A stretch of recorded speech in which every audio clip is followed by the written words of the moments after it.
Download বাটনে click করার পরে এরকম একটি ইন্টারফেস শো করবে। এখানে বাই নাও বাটনে ক্লিক করুন। এখন বিলিং ডিটেলস ফর্মে আপনার নাম, মোবাইল নাম্বার ও সঠিক জিমেইল অ্যাড্রেস লিখে পূরণ করুন। সব কিছু ঠিকঠাকভাবে দেওয়ার পরে নিচে অর্ডার কনফার্ম বাটনে ক্লিক করুন। এবার আপনার পেমেন্ট সম্পূর্ণ করতে হবে। আপনার পছন্দের পেমেন্ট মেথড নির্বাচন করুন। আমি এখানে বিকাশ নির্বাচন করছি। এখানে আপনার সঠিক বিকাশ নম্বরটি লিখুন। এবার কনফার্ম বাটনে ক্লিক করুন। আপনার মোবাইলে 6 সংখ্যার একটি ওটিপি কোড যাবে। ওটিপি কোডটি সঠিকভাবে প্রদান করে কনফার্ম বাটনে ক্লিক করুন। এবার আপনার সঠিক বিকাশ পিন নম্বর দিন এবং কনফার্ম বাটনে ক্লিক করুন। সফলভাবে পেমেন্ট সম্পন্ন হলে কয়েক সেকেন্ড অপেক্ষা করুন। এবারে আপনি এমন একটি পেজ দেখতে পাবেন।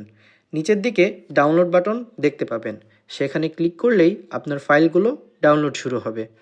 যদি ডাউনলোড পেজ হারিয়ে ফেলেন তাহলে চিন্তার কিছু নেই। আপনার জিমেইল ইনবক্সে ওয়েবিক সলিউশন থেকে একটি ইমেইল পাবেন। যদি ইনবক্সে কোনো ইমেইল না পান তাহলে স্পাম ফোল্ডার চেক করুন। ইমেইলের লিঙ্ক থেকে সহজেই ডাউনলোড নাও বাটনে ক্লিক করে আপনার অর্ডারকৃত ফাইল ডাউনলোড করতে পারবেন।